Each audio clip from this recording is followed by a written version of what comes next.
ব্যক্তি থেকে পরিবার, সমাজ থেকে রাষ্ট্র, দেশ থেকে বিশ্ব সবকিছুর চালিকায় রাজনীতি। তাই রাজনীতির 10 দিক নিয়ে রাজকাহন নিবেদন করছে জি প্রেতিশবাদ। সাথে আছি আমি তাসনুভা তন্নি। ক্ষমতাসীনদের নীল নকশা এবং প্রয়োজনীয় সব রাষ্ট্রযন্ত্রের পৃষ্ঠপোষকতায় আওয়ামী লীগের অধীনে অনুষ্ঠিত হয়েছিল 10ম, একাদশ ও দ্বাদশ জাতীয় সংসদ নির্বাচন। যে 3টি নির্বাচন নিয়ে আছে ভয়াবহ কারচুপির অভিযোগ। ক্ষমতা কুক্ষিগত করে রাখতে নির্বাচনী এই নীল নকশা বাস্তবায়নের অন্যতম কুশীলব ছিলেন তৎকালীন প্রধানমন্ত্রীর লেজুর বৃত্তি করা ডিসি ও ইউএনএ সহ মাঠ পর্যায়ে প্রশাসনের কর্মকর্তা, এমনকি ছিল পুলিশের যোগসাজশ। প্রশাসনের যে কর্মকর্তারা পাতানো নির্বাচনে দলীয় কর্মীর ভূমিকায় অবতীর্ণ হয়েছিল তাদের বিরুদ্ধে নেওয়া হচ্ছে ব্যবস্থা। এরই মধ্যে 22 ডিসিকে পাঠানো হয়েছে বাধ্যতামূলক অবসরে, অন্যদের বিষয়ে নেওয়া হয়েছে ওএসডি সিদ্ধান্ত।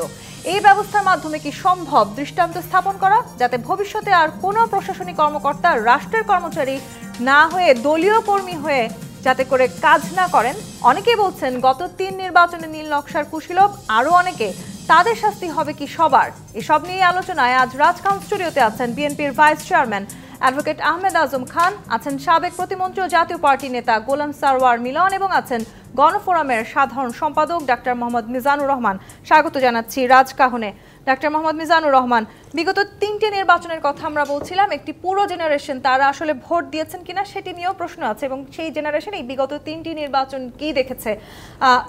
নির্বাচনকে ঘিরে আসলে নীল নকশা হবে, নির্বাচনকে কুক্ষিগত করে রাখা হবে, ক্ষমতা যিনি থাকবেন তিনি আসলে যিনি ক্ষমতাসীন দলের প্রধান তিনি ঠিক যেভাবে চাইবেন সেভাবেই একটি নির্বাচন হবে। বাংলাদেশের মানুষ দীর্ঘদিন পরপর 3টি নির্বাচন এভাবেই নির্বাচন হতে দেখেছে। যারা এই পুরো নির্বাচনকে প্রতিষ্ঠিত করেছে, যারা এই নির্বাচন হতে সহযোগিতা করলো, তাদের মধ্যে আমরা দেখেছি 22 জন ডিসিকে পাঠানো হয়েছে বাধ্যতামূলক অবসরে, বাকিদেরকে ওএসডি করার এক ধরনের সিদ্ধান্ত নেওয়া হচ্ছে। আপনি কি মনে করছেন শুধু এই ধরনের সিদ্ধান্তই দৃষ্টান্ত স্থাপনা করবে? ধন্যবাদ আপনাকে এবং আপনার মাধ্যমে ডিবিসি নিউজের সম্মানিত দর্শক শ্রোতা এবং আমার সম্মানিত সহ-আলোচক সবাইকে আন্তরিক শুভেচ্ছা।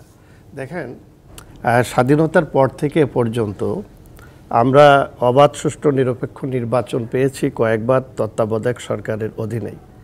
এবং এই যে 15 বছরে 3টি বিতর্কিত নির্বাচন আমরা বলছি, এই নির্বাচনের মাধ্যমে জনগণের যে আকাঙ্ক্ষা সেটা পুরোপুরি ধূলিসাৎ হয়েছে। কারণ আমাদের সংবিধানে বলা হয়েছে প্রজাতন্ত্রের মালিক জনগণ।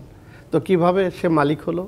মালিক হচ্ছে যে 5 বছর পর পর তিনি অবাধ, সুষ্ঠু, নিরপেক্ষ নির্বাচনে তার ভোটাধিকার প্রয়োগের মাধ্যমে তার মনোনীত একজন প্রার্থীকে রাষ্ট্র ক্ষমতায় পাঠাবেন। এভাবেই তার প্রতিনিধিত্ব হবে। কিন্তু আমরা শেখ হাসিনার সময় আমরা দেখেছি যে তিনি ক্ষমতায় আসার পরে এই নির্বাচনগুলো করেছেন তার নিজের ক্ষমতায় টিকে থাকার জন্য। এবং সবচেয়ে বড় যে ব্যাপার, যে এই নির্বাচন প্রক্রিয়ার সাথে রাষ্ট্রের যে অর্গানগুলো জড়িত ছিল সবগুলো অর্গানকেই তিনি ক্ষতিগ্রস্ত করেছেন, গণতান্ত্রিক প্রতিষ্ঠানগুলোকে পুরো ধ্বংস করেছেন। আর এগুলো করার জন্য তিনি বেছে নিয়েছেন প্রথম নির্বাচন কমিশন। এবং নির্বাচন কমিশনকে আমরা বলি স্বাধীন প্রতিষ্ঠান, কিন্তু নির্বাচন কমিশনের যিনি সচিব তিনি সরকারের কর্তৃক সেখানে নিয়োগপ্রাপ্ত হন। ফলে তিনি এই 3টা নির্বাচনে আপনি যদি দেখেন, যিনি ওখানে নির্বাচন কমিশনের সচিব ছিলেন এবং যারা নির্বাচন কমিশনার ছিলেন পুরো প্রক্রিয়ার সঙ্গে তারা জড়িত ছিল। এবং সেই জায়গায় যদি আরেকটু খেয়াল করেন যে তাদের সাথে নির্বাচনটা সরাসরি করে জেলা প্রশাসক কিংবা তিনি রিটার্নিং অফিসার থাকেন এবং তার সাথে যুক্ত থাকেন ইউএনও এবং এসি ল্যান্ড, তারা মাঠ পর্যায়ে থাকেন। এবং এই নির্বাচনে প্রত্যেকটা কেন্দ্রে যে প্রিজাইডিং অফিসার এবং পোলিং অফিসার তাদের নিয়োগকর্তাও কিন্তু রিটার্নিং অফিসার বা ডিসি থাকেন। ফলে এই নির্বাচন কমিশন থেকে শুরু করে আপনার জেলার রিটার্নিং অফিসার এবং একেবারে নির্বাচনের যে বুথ বা কেন্দ্র পর্যন্ত সরকারের সমস্ত পলিসি মেকিংয়ের সাথে যারা ইনভলভ তারা জড়িত।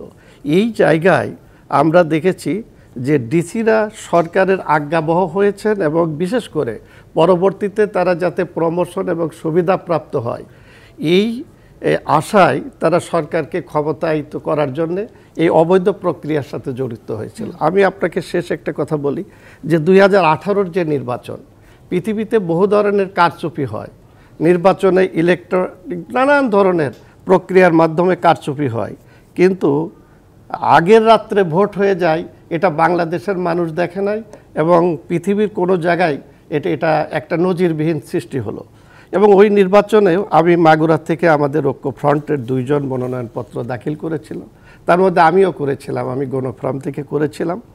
বাছাইয়ের সময় আমার মনোনয়নপত্রটা বাতিল করে দিল ডিসি, এবং বিএনপির থেকে যিনি পরবর্তীতে মনোনয়নের যিনি টিকলেন এবং তাকে জেলে চলে যেতে হলো, এবং তিনি একদিনেও তিনি নির্বাচনের মাঠে থাকতে পারলেন না। যেই ডিসি সাহেব এই কাজটি করেছিলেন তিনি পরবর্তীতে সরকারের বড় বড় জায়গায় পদায়ন পেয়েছেন এবং প্রমোশনও তার হয়েছে। তা আজকে হচ্ছে যে এই যে জেলা প্রশাসক শুধু না, এই নির্বাচন প্রক্রিয়াটাই যে ধ্বংস করলো এবং সংবিধানে যে জনগণের যে ক্ষমতার মালিক, এই মালিকানাটা ধ্বংস করার পিছনে তা আপনার নির্বাচন কমিশনার যারা, তারা কিন্তু এই সরকার ক্ষমতা এসে তাদেরকে ধরে নাই। আপনি এই 3টা নির্বাচনের প্রধান নির্বাচন কমিশনার সহ যে 5 জন নির্বাচন কমিশনার, যেই 3 জন সচিব সেখানে ছিলেন, তারা কোথায়? পুরো প্রসেসের মধ্যে যারা যুক্ত ছিলেন তাদের টোটাল প্রসেসের মাধ্যমে আরেকটা জিনিস দেখেন, আরেকটা ডিসির সঙ্গে যে এসপি ছিলেন এবং এসপির সাথে ওসি ছিলেন, এবং প্রত্যেকটা নির্বাচনী কেন্দ্রে যেই নিরাপত্তার দায়িত্বে যারা থাকেন তারা তো 2024-এ প্রত্যেকেই টাকা পেয়েছে, এবং এই সবকিছু মেকানিজম করেছে জেলা প্রশাসন। আসবো আপনার কাছে গোলাম সারওয়ার মিলন, প্রশাসনের কর্মকর্তা থেকে শুরু করে ডিসি, আমলা, পুলিশ সবার যোগসাজশ আমরা মেনে নিতে পারি, কিন্তু যখন আসলে কোনো রাজনৈতিক দল এই যোগসাজশে যোগ দেয় তখন আসলে আমাদের বলার কি আছে? আওয়ামী লীগ যে এক ধরনের একপেশে ভোট করছিল সেটি আমরা সবাই দেখেছি, জাতীয় পার্টির মতন রাজনৈতিক দল তারা কেন এই ধরনের নির্বাচনে অংশগ্রহণ করলো, কেন না বলতে পারলো না? ধন্যবাদ আপনাকে এবং আমার 2 জন প্রিয় সহ-আলোচক এবং অগণিত দর্শক শ্রোতাকে প্রীতি এবং শুভেচ্ছা জানিয়ে আমি বলতে চাই যে প্রথম কথা হলো যে আজকে 22 ডিসি, 2 দিন আগে 35 ডিসি যারা 14, 18, 24-এ যারা দায়িত্ব পালন করেছে তাদেরকে ওএসডি করা হয়েছে। আমি এটাকে স্বাগত জানাতে চাই। এবং আপনি যে প্রশ্নটি করেছেন, না আমার এখানে এই জায়গায় একটা প্রশ্ন যে 6 মাস পরে কেন, এটা তো আরও আগে হলে ভালো হতো। 6 মাস নির্বাচনে অংশগ্রহণ করবার সময় কি জাতীয় পার্টির মনে ছিল? না, আমি আসছি আপনার কথায়। এই জাতীয় পার্টির যে দোষটা বলছেন, যে জাতীয় পার্টি তো যারা নির্বাচনে অংশগ্রহণ করেছে, যেমন আমি 14, 18, 24 কোনো নির্বাচনে অংশগ্রহণ করি নাই, আমার মতো অনেকেই করে নাই, যারা সাবেক মন্ত্রী এমপি অনেকেই আছে। এবং এটাও আপনার কাছে দ্ব্যর্থহীন কণ্ঠে বলতে চাই যে 14 এবং 18-তে আমাদের অংশের যারা নির্বাচনে অংশগ্রহণ করে, আমরা তো 24-এ করি না, আমি নির্বাচনে অংশগ্রহণ করি নাই, 14, 18-তে যারা নির্বাচন করেছে তাদেরকে এই দায় নিতে হবে। এবং আমি কিন্তু আপনার এখানে কয়েকবার বলেছি যে বিশেষ করে 24-এর নির্বাচনটাকে অ্যাবডো করে দেওয়া উচিত। অর্থাৎ দেখেন, মানুষের আকাঙ্ক্ষা হচ্ছে বিচার, হত্যাকাণ্ডের বিচার, সংস্কার এবং নির্বাচন। এবং আপনার এখানে আমি আরও আগে বলে গিয়েছি যে ডিসেম্বর থেকে জানুয়ারির মধ্যে নির্বাচনটা হয়ে যাওয়া উচিত, ওয়েদারের কারণে, যৌক্তিক কারণে, এবং নির্বাচনী সংস্কারগুলি করে নির্বাচনটা হয়ে যাওয়া উচিত। এখন আপনারা সবসময় জাতীয় পার্টিকে যেটা করেন, 14-তে তারা নির্বাচনে অংশগ্রহণ করেছিল, উনি বললেন যে দেয় নাই, কি বলে, নির্বাচন করতে দেয় নাই কিংবা নমিনেশন সাবমিট করতে দেয় নাই। আর এদিকে 14 সনে এরশাদ সাহেবকে চ্যাংদোলা করে আপনি যে বললেন যে তারা কি ছিল, তারে ডিজিএফআইতে নিয়ে গেছে। রওশন এরশাদকে বলছে যে তুমি যদি নির্বাচনে অংশগ্রহণ না করো, মঞ্জুর মার্ডার কেসে তোমার করা হবে। এইভাবে ব্ল্যাকমেইল করে তো জাতীয় পার্টিকে করা হয়েছে। জাতীয় পার্টি সেই শক্তি ছিল না বিরোধিতা। আপনি যে প্রশ্নটা করছেন তার সেই সাহস বলেন, সেই সাংগঠনিক শক্তি বলেন, সেটা ছিল না। আমি এটা আপনার সাথে আজকে আমার পার্টিকে আমি বলেছি, আপনি যে আমাকে জাতীয় পার্টির নেতা বললেন, আমি বলছি জাতীয় পার্টির সংস্কার হইতে হবে এবং জাতীয় পার্টি যারা নির্বাচন অংশগ্রহণ করেছে তাদেরকে দায় স্বীকার করতে হবে, জাতির কাছে ক্ষমা চাইতে হবে। তাহলে আজকে একটা দল, ধরেন জাতীয় পার্টি তো অনেক অংশে বিভক্ত, সুতরাং আজকে জাতীয় পার্টির একটি অংশ বিএনপির সাথে আছে 12 দলীয় জোটে, জাতীয় পার্টির অংশ পার্থ আছে একটি অংশে, আবার 14 দলে আছে। সুতরাং আমাদের মধ্যে যারা নাকি নির্বাচনে অংশগ্রহণ করে নাই, যারা 24-এর ধারণাকে, যেমন আমাদের মধ্যে চেতনাটা কি, আমরা 71-এর মুক্তিযুদ্ধের চেতনাকে ধারণ করি, আমরা 75-এর 7ই নভেম্বরের চেতনাকে ধারণ করি, যেটা শহীদ রাষ্ট্রপতি জিয়াউর রহমান করেছিলেন। 90-এর যে একটা আকাঙ্ক্ষা ছিল, যদিও সেটা বাস্তবায়ন হয় নাই, পরবর্তীতে 24-এ যেটা হয়েছে, এই আকাঙ্ক্ষা বাস্তবায়নের মধ্য দিয়ে আগামী দিনে নতুন বাংলাদেশ গড়ে উঠুক, এটা আমরা চাই। কিন্তু এখন আমরা কি দেখছি, আমরা দেখছি স্টেক হোল্ডার কারা। স্টেক হোল্ডার আমরা মনে করি, আমি বিএনপির একজন শুভাকাঙ্ক্ষী ব্যক্তি হিসাবে বলতে চাই, তারা একটি বড় স্টেক হোল্ডার। পর এর দিকে জামাত স্টেক হোল্ডার, ভালো কথা থাকতেই পারে। আবার দেখি ছাত্ররা নতুন দল করতে, তারা একটা স্টেক হোল্ডার। এখন সরকার কে চালাচ্ছে এটা কিন্তু আমরা সাধারণ জনগণ কনফিউজড। স্টেক হোল্ডার তো সবাই হতে পারবে না না না, আমি আপনি সবাই স্টেক হোল্ডার না। এখানে প্রশাসনে আজকে বিএনপির লোকেরা আছে, প্রশাসনে জামাতের লোকেরা আছে, এখানে ছাত্রদেরা হচ্ছে। এখন এইটা দিয়ে কিন্তু মানে এই যে প্রশাসনের ভিতর কিন্তু একটা হজবরল অবস্থা। আমি শেষে শুধু এইটুকু কথা বলতে চাই, এ দেশটা আমরা স্বাধীন করেছিলাম ৭১-এর মুক্তিযুদ্ধের চেতনাকে ধারণ করে। আমরা কি এই জামাত ইসলাম যারা করেন তাদের প্রতি শ্রদ্ধা রেখে বলতে চাই, এই দেশ কিন্তু ধর্মভীরু লোকদের দেশ, এখানে কিন্তু ধর্মান্ধতার কোনো জায়গা নেই। কিন্তু তারা কি এই ৭১-এর মুক্তিযুদ্ধের জন্য কি ক্ষমা চেয়েছেন? আমরা যেখানে আজকে বলছি যে আওয়ামী লীগকে ক্ষমা চাইতে হবে, আওয়ামী লীগের বিচার করতে হবে, তারপর জনগণ সিদ্ধান্ত নেবে তাদেরকে কি করবে। যেখানে আওয়ামী লীগের কোনো অনুশোচনা নেই, তাদের কোনো ক্ষমা চাওয়ার কোনো কথা নেই, এটা যেমন তাদের বেলায় প্রযোজ্য, ৭১-এর প্রশ্নে তো সেই কথাটাও তো আসে, সেটাও হয়নি। আমি আজকে এই যে অসঙ্গতি যেটা রয়েছে আমি এটা তুলে ধরলাম। গণতান্ত্রিক ধারা সব রাজনৈতিক দল অন্তত নির্বাচনে অংশগ্রহণ করবে, সেটিও তো আসলে আমি আসছি, সেজন্য আমি শেষ কথা বলতে চাইছি, আমি এক লাইনে শেষ করি। আমি যেটা বলতে চাচ্ছি যে আপনারা সেই সময় জাতীয় পার্টি নির্বাচনে অংশগ্রহণ করেছে, এইটা যেমনিভাবে জাতির কাছে প্রয়োজনে যারা অংশগ্রহণ করছে তারা ক্ষমা চেয়ে তারপর তারাই করতে পারে। আমার কথা হলো কি যে আগামী দিনে নির্বাচনটা এটা ইনক্লুসিভ হওয়া দরকার। এই কারণে ইনক্লুসিভ হওয়া দরকার, যারা হত্যাকাণ্ডে জড়িত তাদের বিচার করে তাদেরকেই করে, এবং সব দলের ইনক্লুসিভ হওয়া দরকার। এখন যদি অতীতের মতো বিএনপি অংশগ্রহণ করে নাই বলে যেমন গ্রহণযোগ্য হয় নাই, ভবিষ্যতে প্রশ্নটা সেটি আমরা চাই না নিশ্চয়ই। অ্যাডভোকেট আহমেদ আজম খান, বিএনপির মতো একটি বড় রাজনৈতিক দল, তারা কোনো একটি নির্বাচনে মাত্র ৭টি আসনে জয়লাভ করেছিল। এটি আসলে কিভাবে হয়, আদৌ কিভাবে সম্ভব বাংলাদেশের পার্সপেক্টিভে, সেটি নিয়ে যেমন একটি বড় প্রশ্ন আছে, তেমনি আপনি নিজেও আসলে নির্বাচনে তো দাঁড়িয়েছেন, আপনার নিজের অনেক ব্যক্তিগত অভিজ্ঞতা আছে। দিনের ভোট রাতে হয়েছে এবং সেটি কিন্তু বিভিন্ন আন্তর্জাতিক গণমাধ্যমে আমরা ভিডিও ফুটেজ দেখেছি, এরপরও সেটি নিয়ে বিতর্ক আছে। কিভাবে আসলে যারা বিরোধী রাজনৈতিক দলের মনোনীত প্রার্থী ছিলেন তাদেরকে আটকে রাখা হয়েছে নির্বাচনের দিন রাত থেকেই, সে অনেক ধরনের উদাহরণ আছে। একটু আপনার ব্যক্তিগত অভিজ্ঞতা থেকে জানতে চাই আমি, কি কি ধরনের নির্যাতন পেয়েছেন, ভোগ করেছেন? ধন্যবাদ আপনাকে। দেখুন, 18 নির্বাচনে 14 নির্বাচনে বিরোধী দল অংশগ্রহণ করেনি। 18 নির্বাচনে অংশগ্রহণ বিরোধী দল করেছিল। বিরোধী দলের কাছে তখনকার সরকার প্রধান শেখ হাসিনা ওয়াদা করেছিলেন যে নিরপেক্ষ নির্বাচন হবে, আপনারা অংশগ্রহণ করুন। আর সেই নিরপেক্ষতার নামে কি হয়েছে, প্রথমত নমিনেশন পত্র জমা দেবার সময় এক ধরনের হয়রানি, নানাভাবে নমিনেশনকে বাতিল করে দেওয়া, কারুর হয়তো ওই আপনার টেলিফোন বিল বাকি আছে, বা কারুর হয়তো যে কোনো একটা ছুতোয় বন্ধ করে দেয়া, বাতিল করে দেয়া, এটা গেল একটা। যারা টিকে ছিল তাদের প্রতি পদে পদে তাদের সকল কর্মীদের বিরুদ্ধে মামলা দেয়া, সকল কর্মীকে মাঠ আউট করা, কাউকে গ্রেপ্তার করা, আর যারা বাইরে থেকেছে তাদেরকে মাঠ আউট করা। এরপরে প্রার্থীর বিরুদ্ধে মামলা, প্রার্থীকেও ঘর থেকে বের হতে না দেয়া, অথবা প্রার্থীকে গ্রেপ্তার করে জেলে নিয়ে যাওয়া।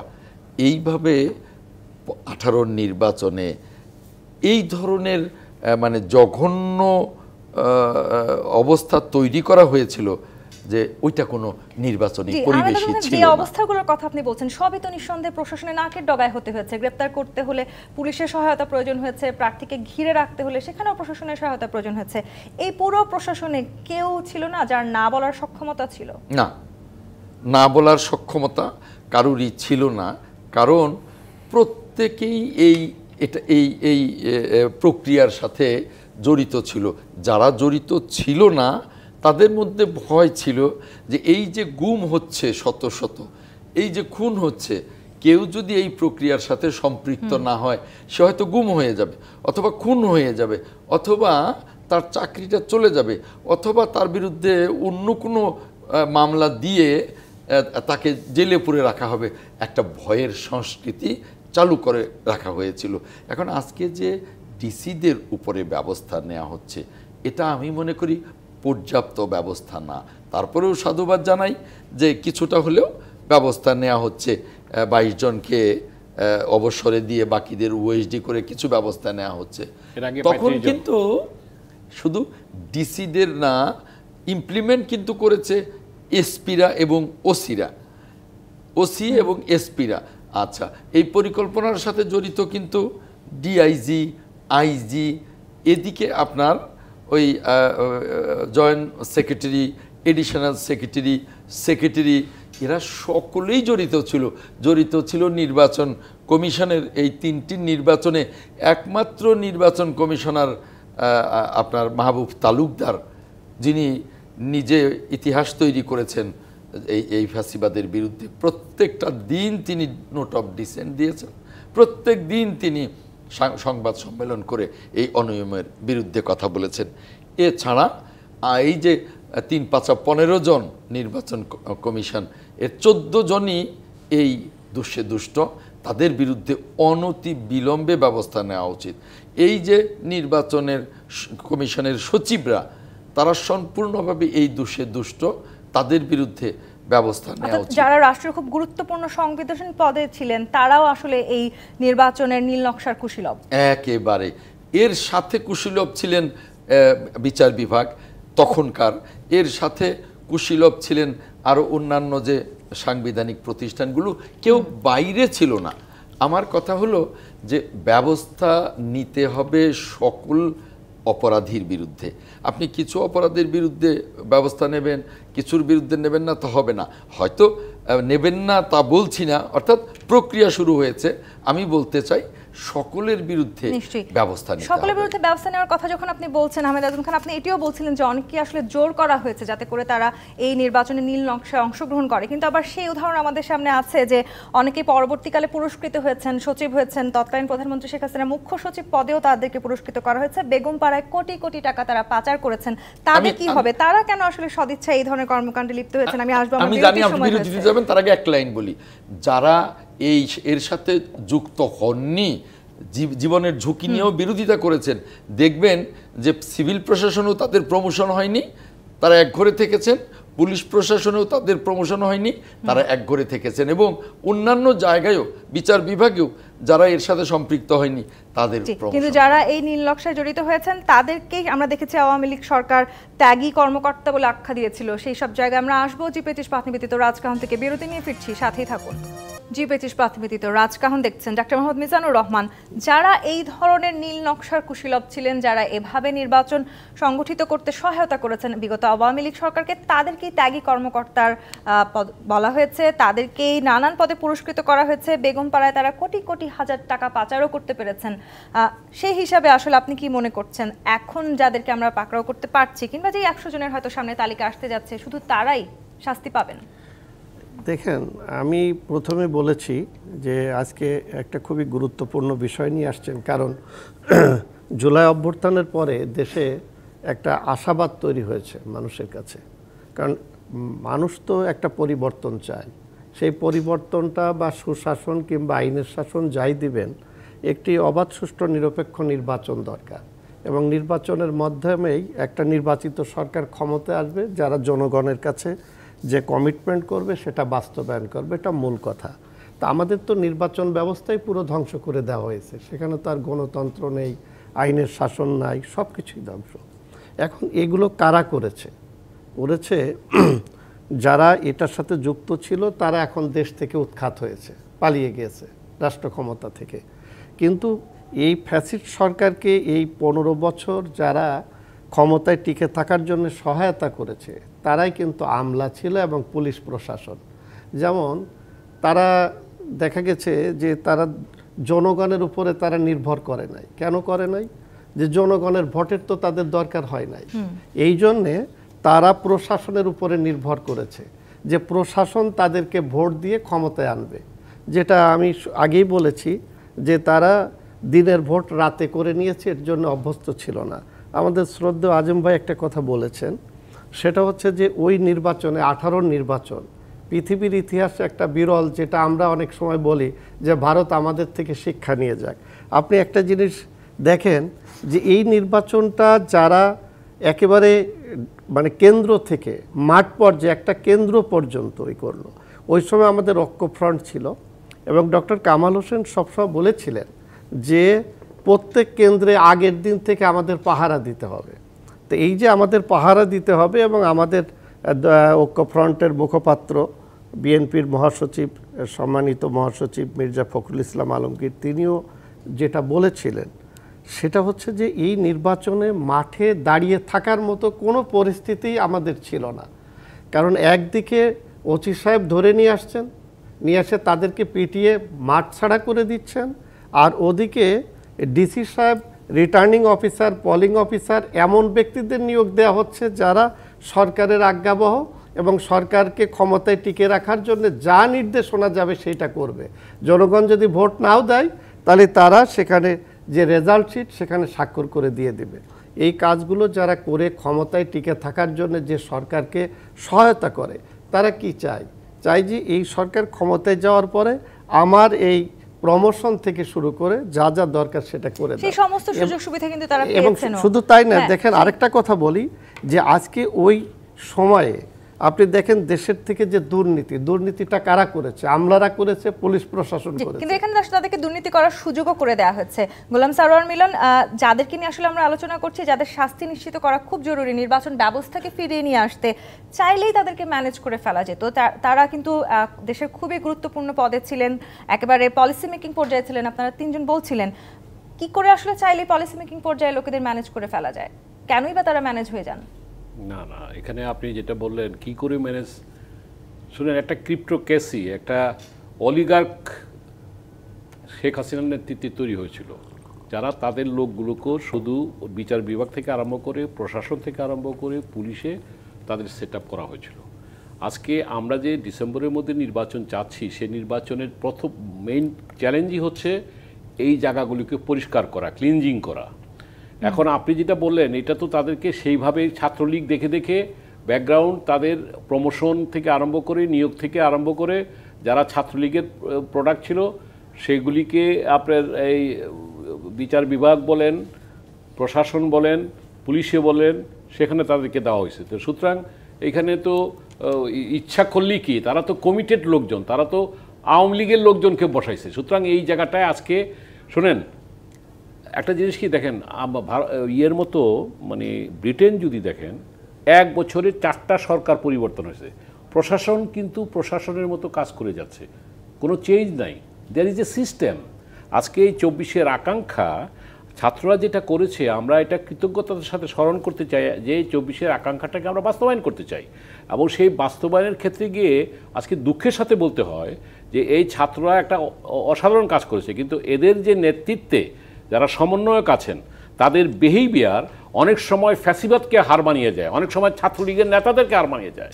তারা কোনো, আমি সরি টু সে, তারা একটা মিনিমাম একটা ভ্যালুজ, মূল্যবোধ আছে, সিনিয়রকে যে সম্মান দেওয়ার জায়গা, সেখানে তারা যেভাবে বেয়াদবির আচরণ করে, মনে হয় যে তারাই সব কিছু বোঝে, এই জিনিসটা কাম্য নয়, এটা মানুষ আহত হয়। বিভিন্ন জায়গায় যখন টক শোতে আমরা দেখি যে আমাদের মতো সিনিয়র লোকদের সাথেও তারা যেভাবে কথা বলে, এটা তাদের সংশোধন হওয়া দরকার। আমি তাই বিনয়ের সাথে বলি যে আজকে আমরা এই জায়গায় একমত যে এই অলিগার্ক হাসিনার যারা ছিল, এই ক্লিনজিংটা না হলে আপনার এই নির্বাচনটা সুষ্ঠু হবে না, কারণ নির্বাচনটা সেই আগের মতোই হয়ে যাবে।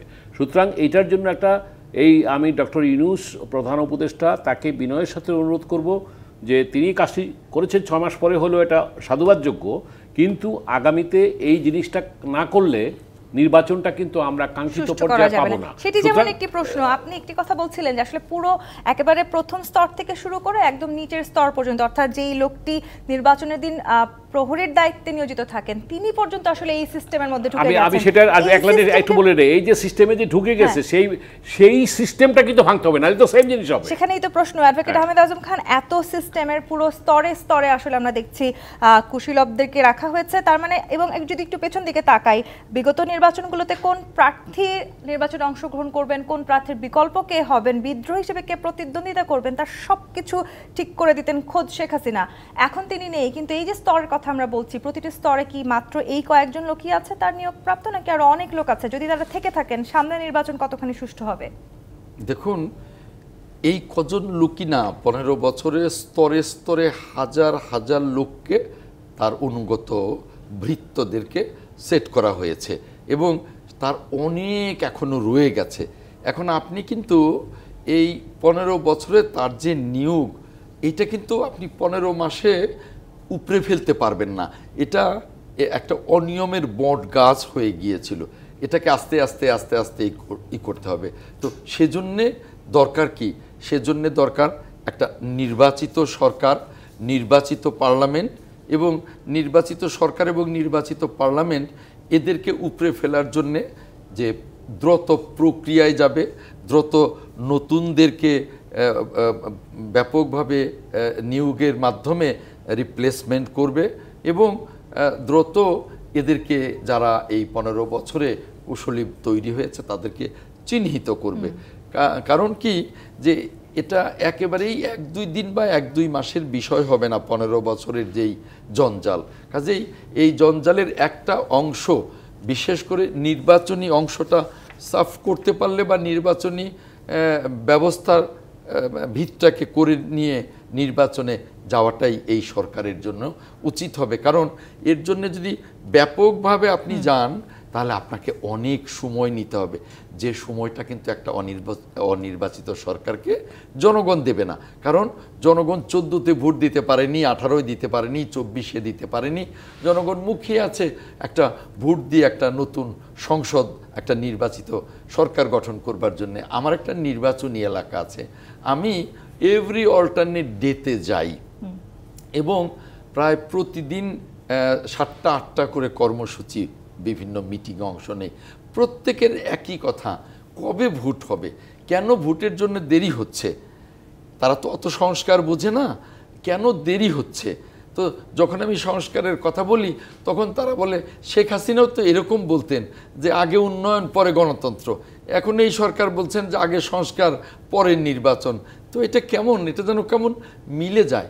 আমি বলবো যে এই সরকারকে মানুষ ভুল বুঝবার আগে ডক্টর মোহাম্মদ ইউনূস একজন নোবেল বিজয়ী, ফখরুদ্দিন মঈনুদ্দিনের মতো আমরা তাকে দেখি না। এই সরকার বা ডক্টর ইউনূস যাতে সম্মানের সাথে শান্তিপূর্ণ ক্ষমতা হস্তান্তর করে তিনি যাতে সম্মানের সাথে চলে যেতে পারেন, এটা আমরা চাই, এদেশের মানুষ চায়। কিন্তু সেই নির্বাচনের জন্য তো আসলে আমলাদের একটি বড় প্রভাব রয়েছে এবং সেই প্রভাবের জায়গাটিতে একটু বলতে চাই যে আমাদের আসলে জনগণের কর্মচারী হয়ে থাকবার কথা ছিল, প্রজাতন্ত্রের কর্মচারী হয়ে থাকবার কথা ছিল, তাদের অনেকের কাছাকাছি যাবারও আসলে সুযোগ হয় না জনগণের। সেই জায়গাগুলো নিয়ে আমরা আলোচনায় ফিরবো। আরও একটি বিরতির সময় হয়েছে। জি25 নিবেদিত রাজকাহনে বিরতি নিয়ে ফিরছি, সাথেই থাকুন। জি25 নিবেদিত রাজকাহন দেখছেন। গোলাম সারওয়ার মিলন, যে আমলাদের জনগণের ট্যাক্সের টাকায় বেতন হয়, তাদের জনগণের কর্মচারী কিংবা প্রজাতন্ত্রের কর্মচারী হয়ে থাকবার কথা ছিল, কিন্তু সেই আমলাদের ধারে কাছে যাওয়ারও আমাদের সুযোগ নেই। আবার যেই জনগণের কথা আপনি বলছিলেন, জনগণ রাষ্ট্রের মালিক, সেই মালিকানা দেওয়ার জন্য সবচাইতে জরুরি ভোট দেওয়া, সেই ভোটকেও আবার এই আমলারাই পরিবর্তন করে ফেলছেন। এই সমীকরণ পাল্টে দেওয়ার জন্য আমলাদেরকে ব্যবহার করার এই সংস্কৃতি কবে পরিবর্তন হবে?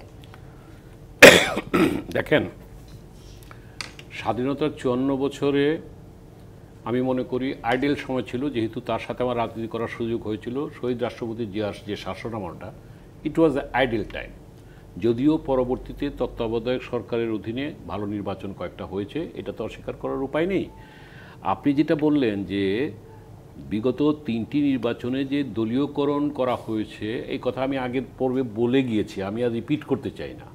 সেটা বিচার বিভাগ থেকে আরম্ভ করে প্রশাসনে যেটা করেছে, এইটার একটা মাত্র উপায় হচ্ছে আগামীতে তার একটা দলের প্রতি দুর্বলতা থাকতেই পারে। আমেরিকাতে কি হচ্ছে, বাইডেন প্রশাসন চলে গেছে, আসতেছে কি বলে, এই ট্রাম্পের প্রশাসন চলে আসলো, তার দলের লোকেরা, কিন্তু তারা দলীয় সেইভাবে করবে না। তাদের কিন্তু চেকস অ্যান্ড ব্যালেন্সগুলি আছে।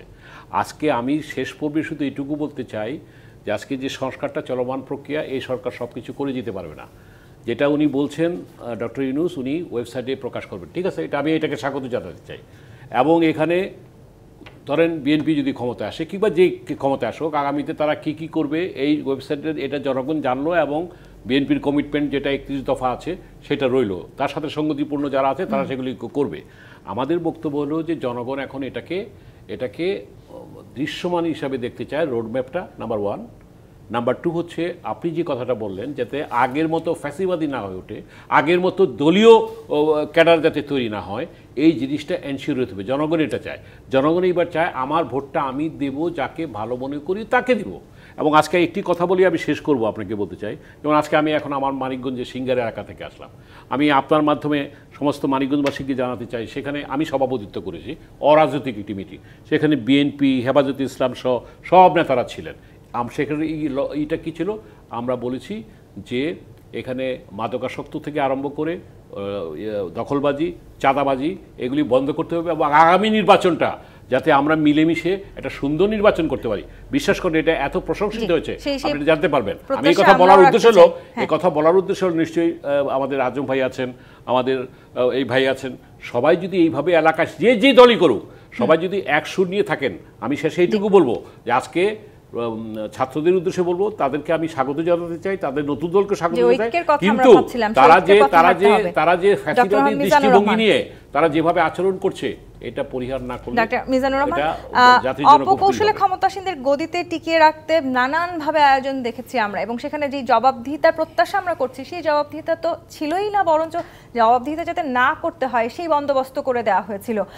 সেই বন্দোবস্তের পরে যারা সেই সুযোগ সুবিধা ভোগ করেছেন তাদের যেই শাস্তি নিশ্চিত করতে হবে সেটি কতখানি দৃষ্টান্তমূলক হওয়া প্রয়োজন, যাতে করে পরবর্তী সময় আর কেউ এই ধরনের সুযোগ সুবিধা প্রত্যাশা না করেন। দেখেন, এই কাজটি যে আমাদের দেশে শুরু হয়েছে, আমি সেটা প্রথমে বলেছি যে ক্ষমতায় টিকে থাকার জন্যে আমলাতন্ত্রকে, পুলিশ প্রশাসনকে ব্যবহার করেছিল, এবং আপনারা দেখেছেন যে এর সুফলটা তারা তাৎক্ষণিকভাবে পেয়েছে। সরকার ক্ষমতায় আসার পরে যারা তার ক্ষমতায় টিকিয়ে রাখার জন্যে বা ক্ষমতায় আনার জন্যে কারচুপির নির্বাচন করেছিল তারা প্রত্যেকেই পুরস্কৃত হয়েছে, এবং কয়েক ধাপে তারা দেখা গেছে যে ডিসির থেকে, উপসচিব থেকে যুগ্ম সচিব, অতিরিক্ত সচিব এবং দ্রুত ডিসি হয়ে গেছে, সচিব হয়ে গেছেন। অথচ তাদের চেয়ে অনেক যোগ্যতা সম্পন্ন যারা ছিলেন তারা কিন্তু ওই নির্বাচন বা বিভিন্ন ক্ষেত্রে যখন সরকার মনে করেছে তার দিয়ে কাঙ্ক্ষিত ফল হবে না, তাদেরকে ওএসডি করে রেখেছে বা প্রমোশন হয়নি। আমার যেটা খুবই গুরুত্বপূর্ণ পদ, অর্থাৎ উচ্চ পদগুলোতে রাষ্ট্রের ছিলেন, তারা কি তার মানে ধরাছোঁয়ার বাইরেই রয়ে গেছেন? এখনো ধরাছোঁয়ার বাইরে, সেটা আমি প্রথমেই বলেছি যে এই সরকারকে টিকিয়ে রাখার জন্য কিংবা এই ধরনের কারচুপির নির্বাচনের সাথে এই যে উচ্চ পর্যায়ের থেকে একদম প্রধান নির্বাচন কমিশন থেকে শুরু করে একেবারে মাঠ লেভেলের একজন কর্মকর্তা পর্যন্ত যারা জড়িত ছিলেন, এই জায়গাটায় আমরা কিন্তু চিহ্নিত করতে পারিনি। আপনি হয়তো কিছু ডিসি বা অনেকরে আপনি হয়তো নিয়ে আসছেন, কিন্তু এখানে এটা একটা দৃশ্যমান না, যদিও সরকার শুরু করেছে।